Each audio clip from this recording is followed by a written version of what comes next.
Hi, this is Rick Anthony, and welcome to the Someone You Should Know podcast, the podcast that spotlights the stars of yesterday, today, and tomorrow. So sit back, relax, have a cold one, and get ready to meet someone you should know. Well, the first time I heard of this band was in 1980. I was in the Air Force living in North Carolina and missing Chicagoland. A friend of mine sent me an album called Chicago Rocks Volume 1. It was from The Loop, FM 98, and featured many great local Chicago bands, including The Shades and Dreamer and Lois Lane, the Madison All-Stars, and also a band called M&R Rush. They had a song on that album called Rock and Roll Chicago, was anthematic and summarized everything that I found great about that city. Will you please welcome from that band, M&R Rush, the M from M&R Rush, founding father Marty Mardirosian. Marty, welcome to Someone You Should Know. Good morning. I appreciate it. How you doing, Rick? I am so happy to have you on the show, buddy, because like I said earlier, I'm not BSing you. That song, Rock and Roll Chicago, still stands the test of time as being one of my all-time favorite songs. It's in a category of songs that I refer to as eargasms. For those of you who've never heard me mention the fact eargasm, these are the songs that you drive around the parking lot and you don't go into the store until the song actually ends to the final note. Let's talk about the humble beginnings of M&R Rush first, Marty. This all started back during the Little League days when you met the R of M&R Rush, Roger Hertz. Can you take us way back to those days? That goes back a little bit in time there. But yes, Roger and I grew up on the south side of Chicago like everybody else in the band. And I met Roger in Little League when we were maybe 6, 7 years old. Wow. And we played on the same team. And so that's how we came together. And then after that, before you know it, Roger asked me, said, "Hey, I heard that you play drums." And this was probably when I was about 9, 10 years old. And I said, "Yeah."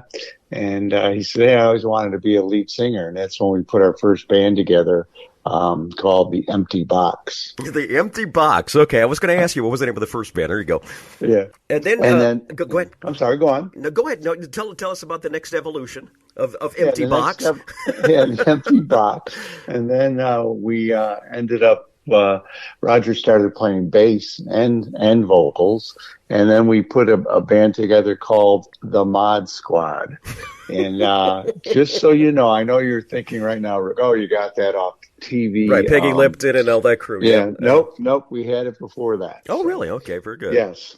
So that's where it all started happening. And then from there, basically the five guys got together in 73 that are in existence today with M&R Rush. So it's the same band. Starting in 73, yes. Wow. Before that, we had 4 guys in a band after the Mod Squad. And there was a guy named Marty in it, obviously me, Roger, Robert, and Mike. And so that's where you got the M&R. Mm-hmm. And then we were going to do our first show, and we needed a name. And so my ma, we always practiced at our house. And remember, we were probably 13 years old or something, 12 years old at the time. And we were always rushing around late. So they said Rush. And so that's how you got M&R Rush. I think you heard about a band from Canada called Rush too.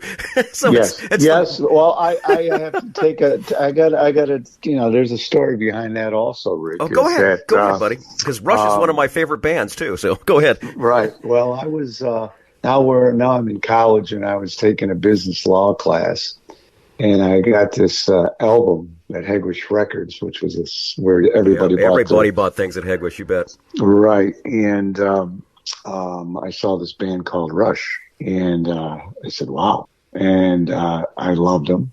And then when I was in this business law class, I found out about copyright laws and infringement.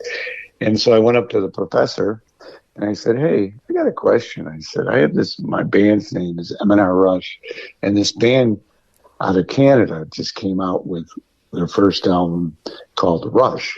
Can I sue them for using my name?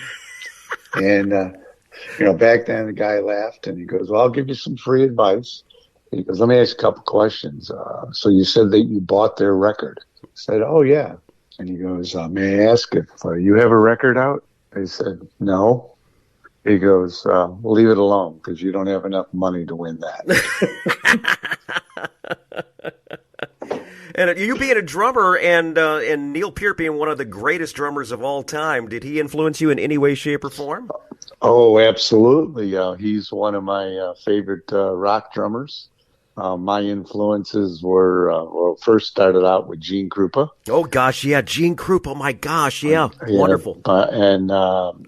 Gene Krupa was a big influence. Also Buddy Rich. Of course, yes. Okay. Danny Seraphin from the band Chicago. Yeah, absolutely. And Neil. And then we also had Carl Palmer from Emerson, Lake and Palmer. Those were my big influences growing up. All right. We talked a little bit about the members of the band. Let's talk about the members of M&R Rush. Let's go through the lineup. Obviously I'm on drums, Roger's on bass and vocals. Then we have Carl Mosier on keyboards and vocals. We have John McFarlane on guitar and vocals. Paul Martin on guitar and vocals, and Jeff Loof on guitar and vocals. Wonderful, wonderful. Now, this group of 5 young lads from, I guess it was the Roseland neighborhood, wasn't it? Is that about right? Yeah. You guys had a dream of making it big in the music business. Next thing you know, you're winning battles of the bands. In the early days, before you hit with Rock and Roll Chicago, can you give us kind of the rundown how things were going as far as some of your memorable moments during that time frame? Yeah, I mean, there was a lot of great things going on. We would follow a band called Styx. Yeah, I heard of them. They're kind of a local band, aren't they? Right. Actually, we started following them when they were TW4. Yep. Styx. Mm-hmm. And they came out with their first album. And they were playing local in high schools and colleges. And we were lucky enough to become the opening act on a show for them. And their management actually liked us. We were little kids, right? And liked us and signed us to a little management agreement, and then started putting on us as the opening act for Styx for many shows. But just to get a time period is when this was happening, Styx was playing songs by Jimi Hendrix, Led Zeppelin. They weren't doing all original at this time. Which most bands usually had to do as far as that, to draw in an audience or something like that. You play a lot of the stuff, what everyone likes to hear, before you actually start influencing them with some of your own stuff. Now let's go to the days of Rock and Roll Chicago. This is the song we're going to feature next. I would be really remiss in my duties if I talk about Rock and Roll Chicago without playing it. This came out. Thank you. This came out in you wrote it in 79, 80, and then it wound up on the Loop album. How did this all come to be? Yes. So back then, again, in Chicago, the Loop was the premier rock station. And at the time, they had a contest at local bands. They were going to put out a vinyl record of, I think, 10 songs. And you were supposed to send in your cassette of your entry. Yep. So basically it was a contest. So we went in and did a quick recording demo of Rock and Roll Chicago. We submitted. I think there was about 2,000, 3,000 cassettes that went in. Mm-hmm. And we were lucky enough to win one of the 10 spots on the Loop album. They were playing it in the summer, and the whole summer, all the cuts off that. And then at the end of the year, they had their top 97 songs of the year. And lo and behold, Rock and Roll Chicago was number 45. Awesome. Very good. Very good. Well, tell you one thing. You've heard me mention it. You've heard Marty mention it. From Chicago Rock's Volume 1, The Loop FM 98, here is the first song from Side 2, Rock and Roll Chicago, from my guest today, Marty Mardirosian from M&R Rush.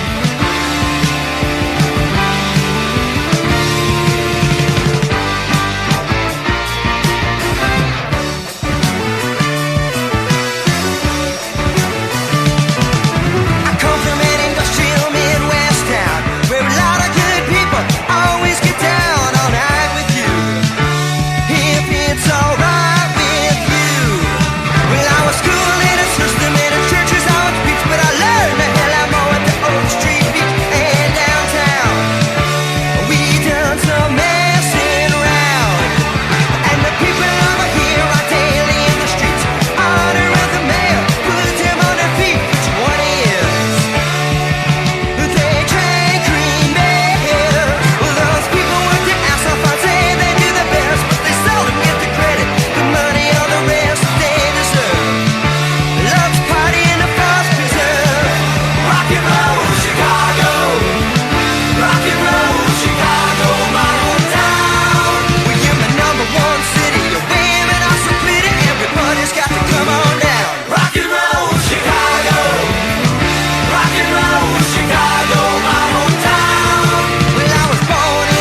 I loved it in 1980, and I still love it today. Rock and Roll Chicago from today's guest, Marty Mardirosian of M&R Rush. You've got a brand new CD out, brand new album out that was released just recently. It's called Goodbye City Lights. You had a big album release party in my old stomping grounds at the Hobart Art Theater. How'd things go at the gig? They were fantastic. We haven't played in 14 months, so it was exciting to prepare for that. And then you put on top of it that it was our only show of 2022, and then we were releasing the vinyl and the CD of our new record, which is on Color Red Records. And it was great. So we don't have the final box office numbers, but I know going into the night of the show, I think there was only 30 tickets left for a sellout. Awesome. And so in my mind, it was sold out. Absolutely. We're going to feature the title cut from that album called Goodbye City Lights. The background on this song, Marty? Yes. So this is a tune that was put together by Carl Mosier, John McFarland, Jeff Loof, and it goes back to our roots of Chicago. And just saying, hey, we're moving out of Chicago. We all went to different areas. A couple of us are in Indiana. And it was like looking at that beautiful city line saying goodbye city lights and laying on a beach. And it's like you said, it became our lead-off song off our new record, Goodbye City Lights. All right, here it is right now. Goodbye City Lights from Marty Mardirosian and M&R Rush. Brand new music on the Someone You Should Know podcast.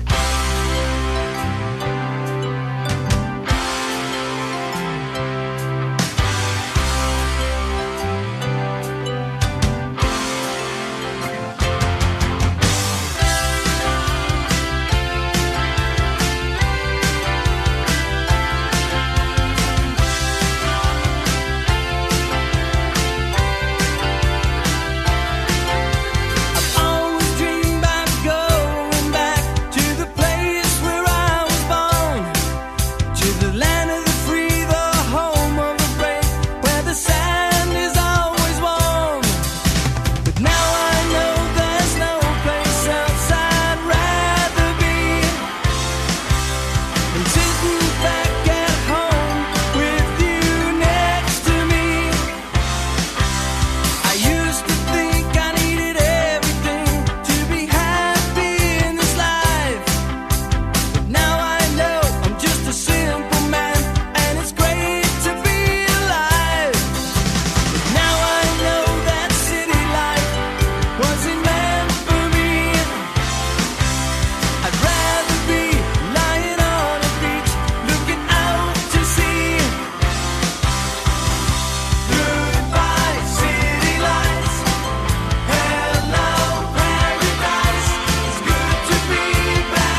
That's the first song from the album Goodbye City Lights, and that is the latest music from M&R Rush.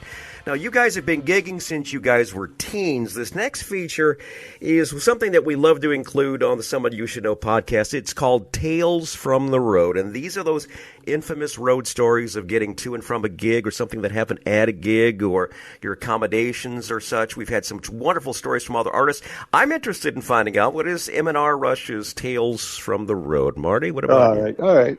Well, back in the day when we were hitting it real hard, we were playing 200 to 250 dates a year, basically through the Midwest. And we would leave on a Wednesday and come back on a Sunday for our week of shows. And we the way that we traveled was in a van. Okay, with the band, all the band members would be in there, and of course the truck and equipment was the roadies. But anyway, we had an official designated driver. Okay, we practiced that even back then. Okay, and it was the keyboard player, Carl Mosier. So Carl was always very well in tune to drive. Okay, so we did a lot of miles. I mean, we would do, and sometimes 200, 300 miles in between shows. And so this one run, it was Sunday after playing, Wednesday, Thursday, Friday, Saturday, and Sunday, 5 different one-nighters in 5 locations. So we were tired. We were working our way back to Chicago. I was sitting next to him in the co-pilot seat to keep him awake, but of course I was falling asleep. And so we get all the way back to Chicago, and Carl starts dropping everybody off, and I remember this well. Dropped off John, who at the time lived in Tinley Park, Illinois, and Carl closed his eyes when John was getting his clothes out of the van. And so he wakes up, and the next stop was going to be Lansing, Illinois, where I was living at the time. And so he pulls out, and I close my eyes again. He's wide awake, supposedly, and he pulls out on the street, and all of a sudden he slams on the brakes, and he says, "Oh my gosh, did you see those pigs? Did you see those pigs?" I'm like, "What?" The whole, everybody wakes up, and he was so tired that he thought he saw a bunch of pigs crossing the road, and he found they were, when I opened my eyes, they were dogs. So that's one of my cleanest road stories. What do you think? That was a pretty clean one, wasn't it, Rick? That was clean enough. Now, because this is on a podcast here, it's not on actual radio. If you want to go blue, you can go blue. No, the image of M&R Rush is always clean. Awesome, very good. What's next for the band? Okay, this is the first gig that you did in 2022. Imagine 2023 is a lot more touring. Yeah. So what the plan is every year after we usually do our dates, we look at each other and say, "Hey, are we still having fun? Do we want to do this again?" And the other thing is that are people still coming out and seeing us, right? Because as you know, there's a lot of things out there that people can do with their time besides going to a concert. So and then we decide, hey, are we up for it? And then we decide. After about 2 months of what we call hibernation, if we're going to do some shows next year. But on this year is we're going to be doing a lot of recording, and every 2 months, starting in February, they're going to release Color Red Records going to release a digital single globally. And so we'll do that. So we're going to be doing a lot of writing, recording, and then we'll decide what's up for playing live gigs. Wonderful. And I understand that you've got a single coming out in time for Christmas here. As this is the Christmas season, you've got something that we're going to include in our links down here. People can find out a Christmas song that M&R Rush has got. Isn't that right? Yes, it's called Heavy Metal Christmas, and it's written about all the bands in rock and roll. So some of those famous people that sold millions and millions of records. And we're excited to get that out there too. All right, that will be included in the show notes. Plus, we need to find out exactly if someone wants to book you for a private party, if you want to find out more information about merch and more information about the band, you've got a website. What is that? Okay, so it's spelled out MANDRRUSH.com. Right. M&RRush.com. M&RRush.com. That'll be included in the show notes. Any final thoughts there, Marty, that we need to include? Well, number one, I wanted to thank you, Rick, for reaching out to us and doing this. This is really exciting to talk about the new record. Of course, the new record will be globally distributed. You can get it on a bunch of platforms. You can get it at our website. You can go to Color Red Records to get it. You can go to Barnes & Nobles, Amazon.com, all those. So we'd appreciate if everybody goes out and purchases the vinyl or digital or a download. The other thing, too, is we have two Facebook pages, M&R Rush Friends group page. We like everybody to sign up for that. And then we have another page called M&R Rush. And the last thing, if you go to our website, you can see all wonderful pictures. You can sign up for our newsletter that we send out every month or so to keep you updated on what's going on with the band. Also, we've got another song that we're going to feature to close the show from Goodbye City Lights, a rocker called Don't Stop. You want to give us the vibe on this one, Marty? Yes, this was written by John McFarland, and it's about believing. Everybody has adversity in their lives, and you really need to stay positive and don't stop doing what you love. And John wrote this one, and great tune. Marty, thanks again for being a guest on my show, man. Thank you, Rick. Really appreciate it, man.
Stop waiting for a sign.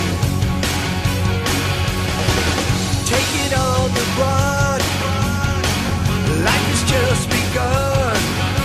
You've got to read between the lines. All day. Don't stop. Don't stop. All night long.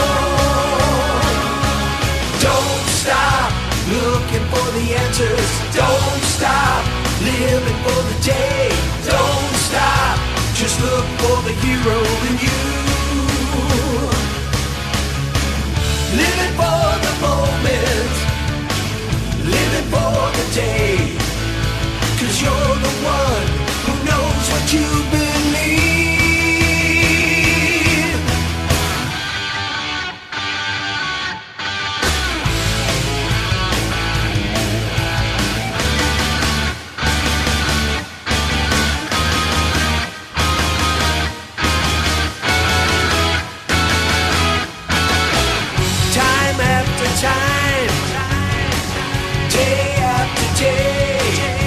Standing on the edge of your life.